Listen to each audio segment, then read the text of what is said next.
What up, guys? Welcome back. Another news vlog with the your old friend Mad Viking. Bunch of stuff this last week. I wasn't gonna let it pile up anymore. I figured I'd bust it out now. I'm a little still wired from work, so I figured I'd pop this or make a video. First off, biggest news probably of the week is the All-In event September 1st in Chicago. Still wish it was somewhere closer, but it sold out in less than a half an hour. I have written down 26 minutes, 36 seconds, and then somebody else was reporting 29 minutes. It doesn't matter. It sold out in less than a half an hour. That is very well. I don't think even they expected it. I watched their press conference because people were asking if they were going to hold another one if they're successful. They said, well, it would probably amount to ticket sales and how fast they sold and things like that. Literally 20 minutes later, they were posting on Twitter how their tickets sold out in less than a half an hour. So they're very happy about it, obviously. And it was interesting about the press conference because it had Billy Corgan there. He was telling the crowd how the NWA title. I told you this probably 2 months ago that the NWA title was going to be defended on the card. I just couldn't tell you at the time who was going to be challenging for the title. Billy Corgan verified that it was going to be Cody Rhodes challenging for the NWA title. Now, the NWA title is a title that his dad held 3 times, so I'm sure it means something to him to win that belt. And I could see Cody winning because I'm sure the NWA would definitely love to have Bullet Club showing up at their shows. So I expect Nick Aldis, aka Magnus, to lose. Speaking of him, I guess he was at the event, this press conference, and he left in a tiss. This is probably storyline, kayfabe, but he left, threw his shit in the back of his car, and said, yeah, he was mad because he didn't get to speak at the press conference, and then he's not under contract. He hasn't signed anything, and that the match isn't going to happen, but I'm sure it's a total storyline. But he sold it pretty well. Now this event, they're also treating it like it's a WrestleMania weekend. There's going to be festivities before the actual wrestling event. They're doing signings, meet and greets. Well, that's basically the same thing. CM Punk is coming out of Wrestling World retirement to be doing a signing at the Pro Wrestling Tees store right by the arena. It was brought up at the press conference, since it's Chicago, it's CM Punk's hometown, you're going to have him there for at least the day of the event, or the day before the event. Is it possible that CM Punk is going to be involved in any type of match? And basically Cody Rhodes sat silent for a while because he was thinking of what to say. He just said he couldn't answer that. So, do I think CM Punk is going to get into the ring and wrestle? No. Do I think CM Punk might get into the ring and cut a promo? I think that's very well going to happen. He's going to drop a pipe bomb. I really don't see him having a match 3 weeks out from him having to have a UFC match. So no. But it's going to be epic. But like I said, outside people for the signings, the meet and greets, and all that good stuff, X-Pac signed on. Christian is signed on. Kevin Nash, DDP, Macaulay Culkin. But Macaulay Culkin's been big on the indie scene recently. I'm sure that's why he's there.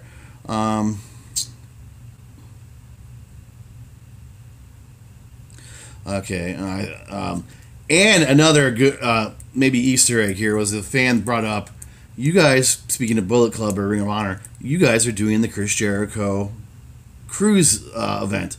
And they said, yeah. They're like, is it possible Chris Jericho is going to be all in? And that was just as they were leaving, Cody went like this, turned around, and walked away. So Jericho, I wouldn't doubt it either. There was already speculation that Jericho might be in or show up at the All-In event. So I expect this to be a great show. They did ask, are they going to put it on pay-per-view or stream it? And this was before the press conference, before, the sellout. They said it's new to them. Of course, they didn't even know they had to buy insurance for the show. I knew that. But they said, you never know. Something could fall into their lap. I think this will probably be aired somewhere because people want to see it. I wanted to go to the event, but I'm not driving all the way to Chicago. If I drove to Chicago, I'd be going home and going to Minnesota afterwards. But I'm not driving to Chicago. But I would pay whatever amount of money to see it on pay-per-view. And they did say if this is a success, which it already is, that there will be an All-In event 2 with bigger arena. And part of the people, I've already seen online that people are complaining. They claim it sold out so quick because it was bots buying up tickets, and a bunch of tickets are already on StubHub and Ticketmaster for like $1,000 a piece. I haven't looked to verify to see if that's true, but if that is, man, that's some bull. Granted, prices will drop as the event gets closer, but there will be people who pay $1,000 obviously because they want to make sure they go. But I just think that's crap. It really is. But anyway, let me move on here. Enzo Amore news. All charges. Well, there was no charges. Enzo is an innocent man. There was not enough evidence to prove any of the girl's allegations. And it said, what was it? There was evidence of lying, and her credibility was beyond in question. Enzo is innocent, y'all. Is he going to get his job back? Probably not. I could see him maybe popping up somewhere else, but he did post that cryptic tweet a few weeks ago like he was retiring from wrestling. But you never know. But like I said, this Wilhelmina Fiona, or whatever her name was, go look up her stuff on YouTube. She was batshit crazy. She accused another guy, told the very same story of how she was raped that she gave about Enzo raping her. She was doing a Q&A with her gay friend, the one that ousted her cell phone texts from, I guess, after they banged. He was the one that blew up her spot and proved she was lying. She did a Q&A with him. He was giving her questions. One of her questions was like, what do you wish you could do better? And she said, I wish I was a better liar. What was the other? She just came across like a horrible person. She was obviously a drug addict. She was living in a halfway house when this went down. And she was dumb enough to post her little weekend of drugs on the internet. That's how she got busted. So she had to save her ass, or she was going to be homeless. Her dad already said he wasn't going to take her back. So she basically ruined a dude's life to try to save her existence. I don't think Enzo's going to countersue or anything, but Enzo's innocent. All right. Kevin Owens recently signed a new deal with the WWE for 5 years. No word on what he's making, but he must be really happy because he followed it up with saying, when this 5 years is up, I'll either retire or if the WWE wants to keep me around, I will sign on again as long as my family's ready for it, and I am. He's obviously playing WWE poster boy right now, but 5 years from now, do I see the WWE re-signing him? There's a possibility, but they've totally destroyed his old character of, a year and a half ago when he was, brawler for prize money or whatever. Now he's just like a scheming, I don't know, lowlife. They just ruined what he was. He was basically a brawler. This is the guy that was beating everybody up, and now he gets beat up by Shane McMahon. It's just, I don't know. But at least we'll still get to see him. Speaking, of course, of the Bullet Club, I told you, the last news report, how Bone Soldier was coming back. Well, Bone Soldier did come back in a big way. You can see him destroying whoever it was on my Twitter page. Same feed, Mad Viking. And I think I even posted his masking. And, of course, it is Taichi Ishimori. There we go. And if you don't know who that is, you must not have been watching Impact for the last year. He's been a Cruiserweight champion. He was the guy that would come out with the little devil horns on. I believe, the Luchador Devil Mask, but he would take it off. He is also he's back in New Japan Pro Wrestling, so his time in Impact is officially over. Also, Bullet Club news: Brandy Rhodes, while wrestling for Stardom in Japan, she got injured, and of course, you're supposed to keep up the good show and continue to wrestle when you're injured. Well, she did that, and she broke her clavicle, snapped it in half. Am I saying that right? Well, anyway, Cody did mention at the press conference that her surgery required 9 screws and a plate. So, sometimes trying to tough things out in the wrestling world is really worth it. Who knows how long she's out. Mysterio is not only returning to New Japan on June 9th for the Dominion show, he is also signed for the All In event. He was the last person announced. He was announced at the All In event. He will be fighting. I don't think they said, but he is also at the All In show. Jericho is also back with New Japan. Don't ask me why. I guess whatever that was got fixed, and he is going to fight Tetsu Naito. He's already fought somebody. He fought someone in the last round of tours of house shows. I did announce it in the last video, but I guess he's back in New Japan. For the All In show, Okada versus Omega. It'll be, their third match. It's going to be a best 2 out of 3 falls, no DQ match. That right there, you got Cody versus Nick Aldis. That's still a big match, but that right there has got to be the main event. Especially you got Jericho versus Naito on there. I already said all that crap. All right. WWE finally signs Jessamyn Duke and Maria Shafir. Yeah, you're like, who's that?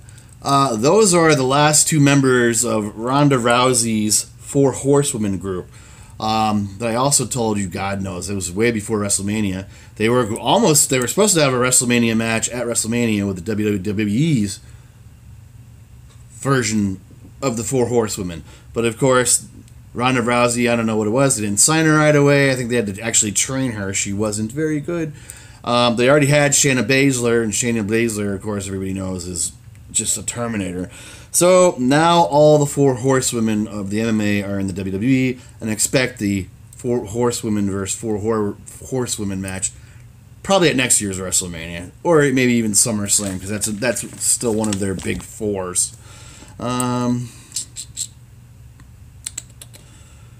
Ricochet and Tessa Blanchard officially broke up.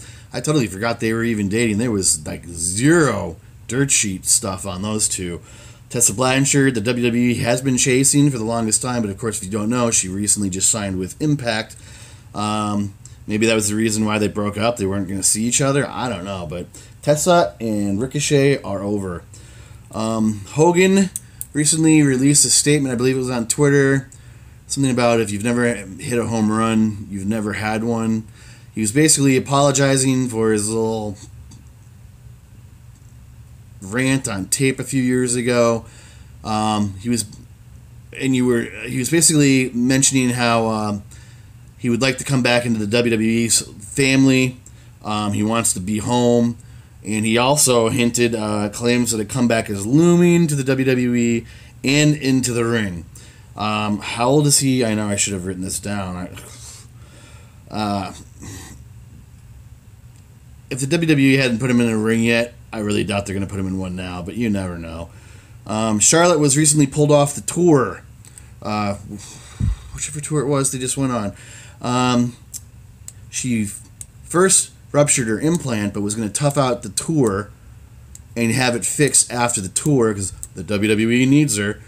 Well, I never got who she was wrestling, but somebody knocked out her teeth during that tour, and the WWE let her go home and get her shit situated. I did see the tweet, but she was covering up her mouth, and she was kind of laughing about it. But yeah, I guess she got her grill all messed up. So she had a boob pop and her teeth knocked out. And I remember around WrestleMania this year, too, she had oral surgery, so I figured she was probably replacing knocked out teeth. It could be. I don't know. But like I said, she was pulled off the tour. John Morrison, a.k.a. Johnny Impact, Johnny Mundo, all his aliases, is joining the cast of Survivor 37. I can't even believe that's still on the air. I mean, what channel still airs that? But could be an interesting cast if they're signing him. I'm like, who else are they signing for that? I'll have to investigate that and let everybody know. My AC keeps shutting off and instantly turning back on. I'm starting to worry. All right. Big Cass is in hot water for that segment a few weeks back with little Daniel Bryan. I guess apparently he wanted to do more to the little person after his promo, and he went to the agents, he went to the writers, he even went to Vince before the show. They all turned him down. Well, then he decided to take liberties on the little guy. That was him ground and pounding him at the end. And apparently he's in hot water and he's been pulled off of TV for a bit. All I can say is if you went to Vince McMahon and he told you no, and you're still that stupid to not only take liberties on somebody, but to take liberties on a midget, you're not so bright, bro. This is Nikki John Cena BS drama. I'm totally starting to believe it's all a work. There's rumors it's all a work. She's seen secretly leaving John Cena's apartment in Tampa. Why does he have an apartment when he lives by Tampa too? I don't get that. They have been, quote, spending time together watching movies and sleeping at the apartment. John Cena has been taking a worldwide tour on this whole thing, which I think is really funny, and he's trying to play himself like he's the victim, but I am really starting to believe it's all just a show. It's all just a work for the Bellas. Is it the Bellas show or the Total Divas? I don't know, and I don't care. But I won't be shocked in a couple of months when those two are back together. But I will be shocked when they're back together and she gets pulled again and she's back in wrestling, because basically I think she's retired from wrestling. But if she's back with John Cena and has the pull again, we'll see her again. Oh yeah, and quote, John Cena hasn't moved any of her stuff out either, so what does that tell you? Alright, Dalton Castle, Ring of Honor World Champion, pulled for Ring of Honor tour with back issues. Ring of Honor suffering the injury bug too. Who was the other one? I know he was on here somewhere. It was I don't even want to have to go through this. The guy who does the Macho Man impression. Why am I having such a brain fart? He was their champion like a year and a half ago. But he is taken off the tour so to be ready for the Best in the World pay-per-view next month, where he is supposed to defend the title. I think it's against Marty Scurll. Ambrose is still in Alabama, full-time rehabbing. He must have really effed himself up. But this is what legitimate rehab looks like, folks. Who was the last person that just got hurt and came back a few weeks later? That is not normal. Alright, he said CM Punk signed in for the All-In event. Fresh from his win over Colt Cabana in China. China, by the way, having their first ever NWA World Title match. I watched the video. They treated it like it was World Boxing. It was really nice. They had a great match, but of course Nick Aldis retained. He was on Wrestling from Hollywood, I believe it is. A lot of NWA guys are on there. And he had an open 5-minute challenge for anybody who wanted his title. Oh, come on. Where's it at? I know I wrote this down. For a 5-minute shot at his title. First guy to come out was Falco. He defeated him easily. Then out came next was Rocket Boy, which is basically...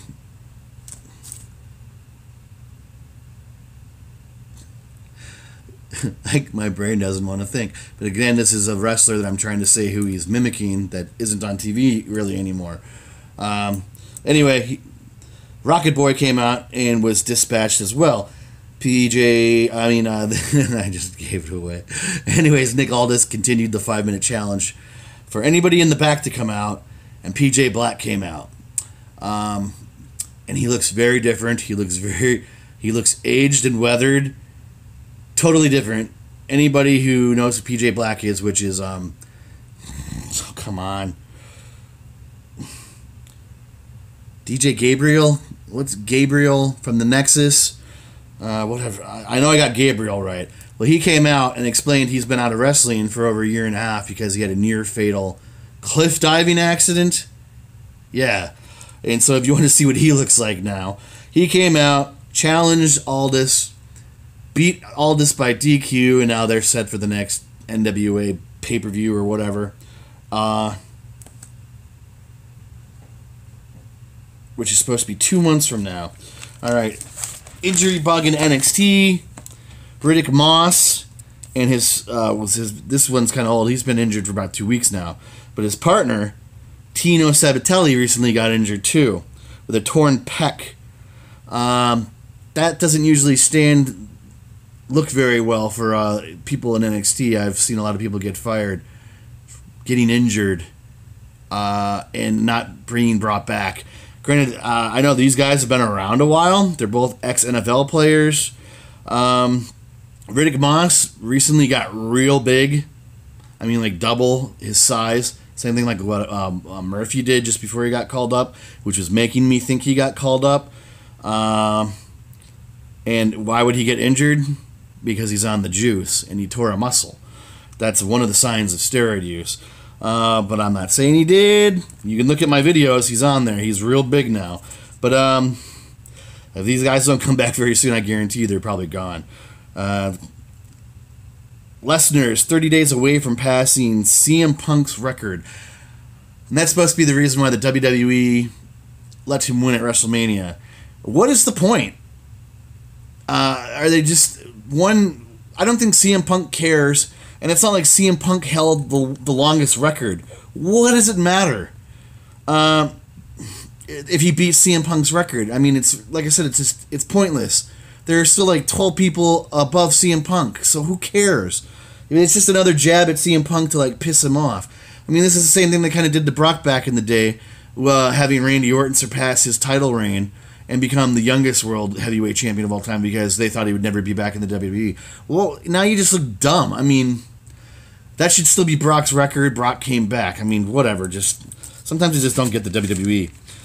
This is what I was hoping would happen. Daniel Bryan has not re-signed with the WWE. But granted, there's been talks, there's been offers, but he hasn't signed. And like I said, if I was him, I wouldn't sign anything. I would ride out this next few months just to see how they treat me. And obviously, that's probably why he just stomped Big Cass on this last week's episode of SmackDown, because before that, he wasn't doing really well in that feud. Now, was he? Like I said, I wouldn't sign a thing. I would let them push me, and then I would walk. Like I said, he was supposed to be in the main event at the All In event, but he basically was cleared, and the guys in the Bullet Club didn't think he was going to do the event. But like I said, I hope he doesn't re-sign. I hope he goes back to New Japan. I hope he signs with Ring of Honor. He wants to wrestle in CMLL, so chances are he's probably going to do it. And I would too. Build your legacy. That's what I wish Ziggler would do too, man. Grow a pair of balls. Jeff Hardy injured his leg or ankle on the way to the ring on tour at a house show. So that can't be too good for Hardy. I wouldn't say they're going to fire him over it, but I mean, how is there no video of him? He did go through with the match, but it was clear that he was injured. And there's still no word on what the injury is. Who's engaged to Riddick Strong? Oh, never mind. That's old news. Alright. Got all that. That's really it. Except for, of course, this is the last bit. And at the England download... Fucking cats. At the England, or is it London, Download Music Festival. It's going to be the first rounds of the UK, the second year of the first rounds of the UK tournament. So far, they've only released 8 names of competitors. Doesn't mean you're going to know any of these guys. You're going to know a couple, maybe. Joe Coffey, Jack Gallagher, which I guess he qualified for it last week. Joseph Connors, Zach Gibson. Some of these guys have been in last year's tournament. Amir Jordan, El Leguero, Kenny Williams, and Dave Mastiff, who is being nicknamed the reincarnated Bam Bam Bigelow. He's 300 plus pounds, moves like a cruiserweight. He's probably the only 300-pound guy who can do a kip-up, like Shawn Michaels laying on his back, standing. So be on the lookout for Dave Mastiff. It'll be interesting to see who else they get and who's going to win this. Oh, and the winner, the object of this tournament, the winner gets to face Pete Dunne, of course, for the title. The title has only changed hands once since its inauguration, and that, of course, was from... Oh, jeez. Why did I even say from... I don't know. Pete Dunne got it. It's too late in the morning for me to be thinking right now. But anyways, guys, that's it for now. If you like what you saw, hit like, leave a comment, tell me what you think. Hit the notification button. New subscribers welcome. I see, I think I got 5 to 7 this week, so I'm a little less biatchy than I was for the last video. Like I said, notification, like button, leave a comment. Follow me on Instagram, Twitter, all that too, all that good stuff. Next video will be a unboxing video for sure. WWE figure review. So be on the lookout for that. Mad Viking out. Thanks for watching. I'm going to bed.